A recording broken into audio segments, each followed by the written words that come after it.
Hello everybody and welcome back to the Not Applicable Formula 1 channel. How are we all doing? I hope we enjoyed the first race of the season. And I thought I'd give the teams that sort of first race to really show off what their cars look like so that we can give them a fair assessment. So today we are going to be going through the different liveries of the car. Of course, we're going to do it in a tier list so we can see which cars are a work of art and which cars they really need to work on next year. This sort of inspiration came from Tomo's video where he redid all of the liveries, and I have no background in design, so I didn't want to sort of show off in any way that I knew what I was talking about, but I'd like to have a look at the liveries and give you my opinion on them this season. So let's delve straight in. I'm just going to go firing through these as quickly as I can. The Williams car here, I think, is all right.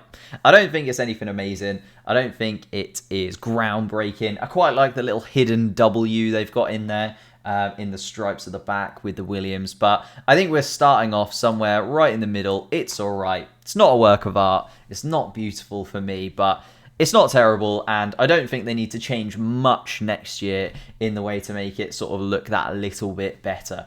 Then we move on to the Alfa Romeo here, and the Alfa Romeo is, I don't know, I just feel like it's a little bit indescript. I feel like they really could have gone somewhere with it, especially when you think of like Italian design, like Lamborghinis and that kind of sort of, I know obviously they're not Lamborghini, but they could have taken some inspiration from their other Italian brethren, the Ferraris of the track. And yeah, I just think it's a little bit indescript. For me, it's nothing too special. And I think it's not terrible, I guess. Like, it's fairly clean. It looks quite nice and neat, but it's not groundbreaking. It's not doing anything for me outside of just being okay design.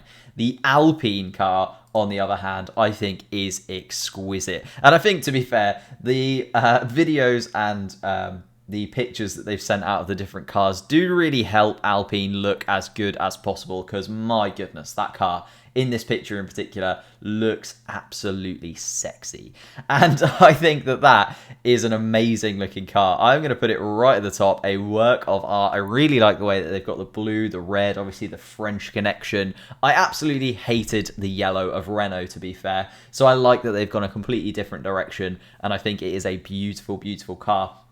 And talking of beautiful cars, I think that the McLaren car as well is absolutely sensational. I know that it's my colour scheme as well. I love the blue and the orange, the contrast of blue and orange with the blacks and greys that they've got in there. Personally, my favourite look. Personally, what I have for my own brand. So, of course, I'm going to put it in work of art as well. I can't really not. They've literally gone for the colour scheme that I have for my entire channel and my entire life. Then we look at Mercedes, the black, sort of grey, the dark blue accents, the really turquoisey accents as well along the car. Again, I think it is a beautiful looking car. I quite like the little red detailings that they have here, there and everywhere. There's a little dot of red across the car, but I don't really think you can go wrong with this colour scheme. Again, I like the dark blue. I like the blacks, the greys, and then the really striking like electric blue through the middle as well. I'm going to put that into beautiful. Whereas the Toro Rosso, or sorry, the AlphaTauri, I keep doing that. The AlphaTauri, I think, again, is one of those, a little bit like the Alfa Romeo. It's a little bit indescript, doesn't really have much going for it for me, and looks a bit meh. So I'm going to put it in not terrible, I guess. It has the same sort of problem as the Alfa Romeo. I just think there's a lot more they could have done with it. And I know that, like, AlphaTauri is a clothing brand in particular. I don't know whether they could have incorporated some of the, like, key stylings of their clothing brand into the car a little bit more. Yeah, the AlphaTauri, I know it's like a fashion brand. I feel like they could really push the boat out a little bit there and made it look a little bit more spectacular on the track, especially if they're trying to sell clothing off of the back of it. But I feel like someone who doesn't have that problem is the Red Bull sister team. The Red Bull is, I know they have the exact same look every single year. Like, nothing really changes with the Red Bull car. They've got their dark blue, their red, and their yellow. They're stuck with it. That is how the car is going to look. And it doesn't really change at all, in my opinion, year upon year upon year. But I think they've just got it right.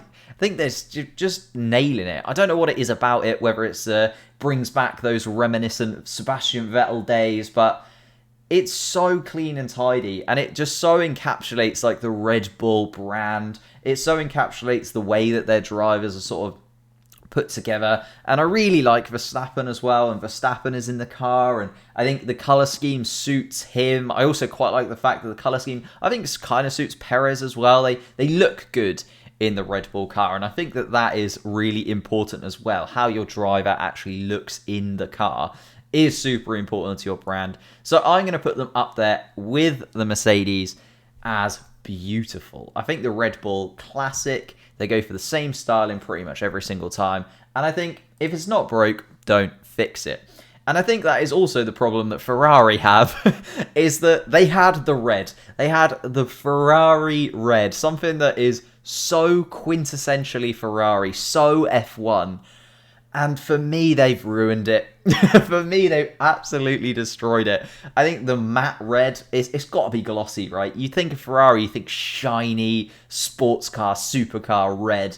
And it's matte finish. And then it has the burgundy at the back. And I don't associate Ferrari with burgundy. Burgundy's like an old grandma colour. Ferrari's supposed to be exciting, vigorous, like supposed to grab your attention.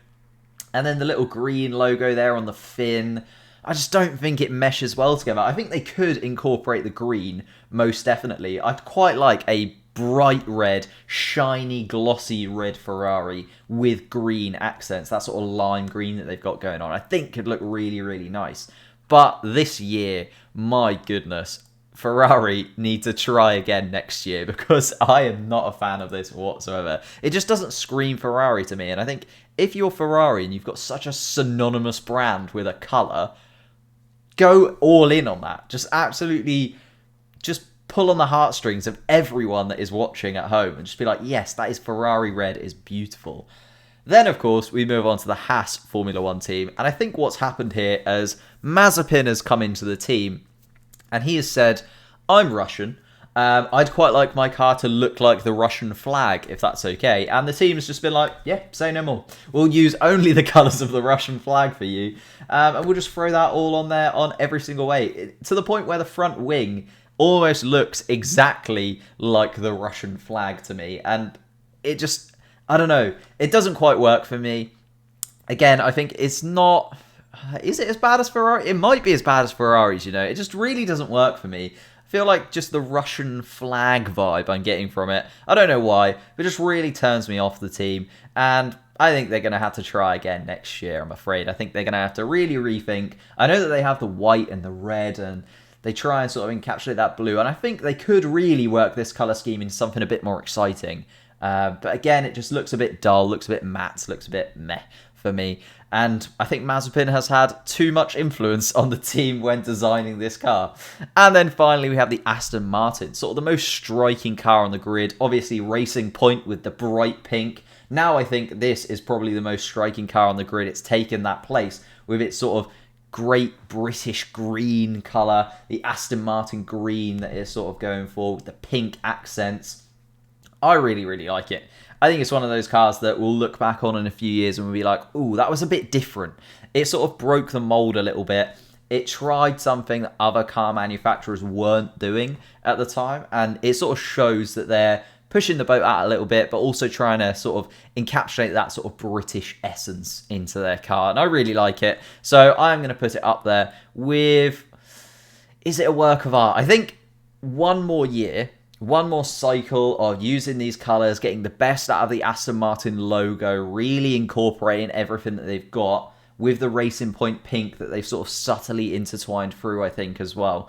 I think could elevate this to work of art. But at the moment, I'm going to put it in the beautiful category. So that is my ranking for the 2021 liveries on the Formula 1 grid. Let me know if you think I'm an absolute idiot or if you think that I've done quite a good job there. Let me know also if you could change any one of these liveries, how you would want to do it. I think the main one for me that really stands out, I would really want to change, is that Ferrari one. Like, I think I could design a pretty good looking Ferrari car just by going absolute basics with it, going Ferrari Red, going for that Italian sort of verve that they've got. But As I said, let me know what you think in the comments below. Let me know as well what you think of my 2021 predictions. Again, I will leave a link in the description down below. If you enjoyed this, hit that like button. Subscribe to the channel if you are new to my videos as well, for lots and lots of Formula 1 content coming up in the next few weeks, especially with more and more races coming up in the near future. Thank you so much for watching. I will see you next time.